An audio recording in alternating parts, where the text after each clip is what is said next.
Bonjour à tous et bienvenue dans Business Africa, la référence de l'actualité économique du continent africain. Je suis Armelga.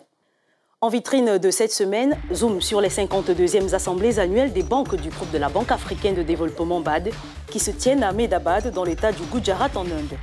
Les grands enjeux africains de ce sommet très attendu dans cette édition avec notre envoyé spécial sur place. Nous parlerons ensuite du nouveau report de la signature des accords de partenariats économiques entre la communauté des États de l'Afrique de l'Est et l'Union européenne. Toujours pas d'accord entre la communauté des chefs d'État des pays de l'Afrique de l'Est, EAC, et les représentants de l'Union européenne présents à Dar es Salaam en Tanzanie, dans le cadre d'un sommet portant sur les accords de partenariats économiques. Après 2 jours de discussion, les pourparlers sont au point mort et la signature d'un traité commercial entre les 2 parties a une nouvelle fois de plus été reportée. Les éclairages de Claire Moutindji avec Serge Patrick Manco. La signature d'un traité commercial entre la communauté est-africaine et l'Union européenne reportée une fois de plus.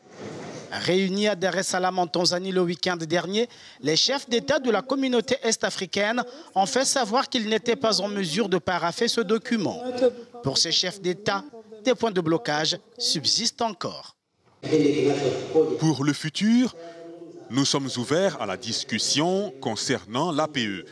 Nous devrions nous asseoir avec nos collègues de l'UE et voir si nous pouvons résoudre ces petites choses qui nous poussent à ne pas signer, comme la levée de l'embargo qui pèse sur le Burundi.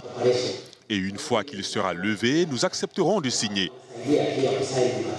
En septembre 2016, les ministres du Commerce du Kenya et du Rwanda avaient signé ce traité au siège de l'UE à Bruxelles.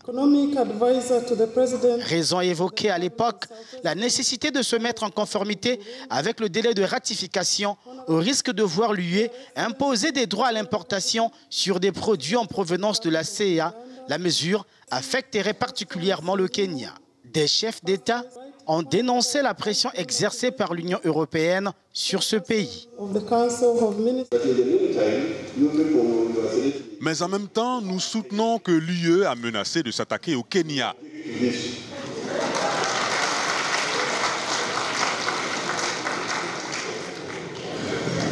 Nous sommes contre et nous allons envoyer une délégation à Bruxelles pour leur dire d'arrêter et de nous laisser parler.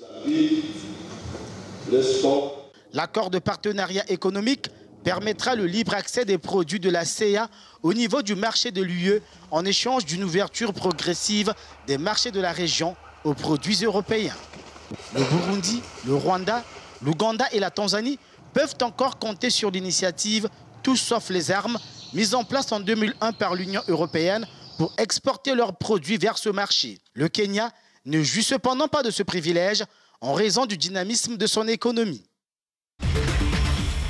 Direction Ahmedabad en Inde où se tiennent les 52e assemblées annuelles des banques du groupe de la Banque africaine de développement. Plusieurs sujets sont en discussion, notamment comment permettre aux Africains de devenir des entrepreneurs. Le point avec Ruth Lago et Michael Dibi. Tabler sur une bonne politique d'industrialisation afin de permettre aux Africains de devenir des entrepreneurs, c'est en quelques mots la stratégie des économistes dévoilée au 16e Forum sur les perspectives économiques africaines. Des idées et bien d'autres que développe cet analyste. Il s'agit d'avoir des stratégies d'industrialisation qui vont au-delà du secteur manufacturier. Donc la manufacture est très importante, mais de pouvoir aussi utiliser les secteurs qui ont un potentiel à forte croissance, comme l'agribusiness, comme les secteurs à l'exportation, de services à l'exportation, ou encore les nouvelles technologies qui sont vraiment à très forte croissance en Afrique.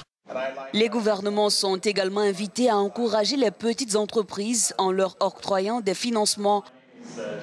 Comme politique pratique, il est particulièrement utile de se concentrer sur les compétences, donc renforcer les compétences des entrepreneurs, des travailleurs, notamment les compétences managériales, les compétences techniques, les compétences à vocation.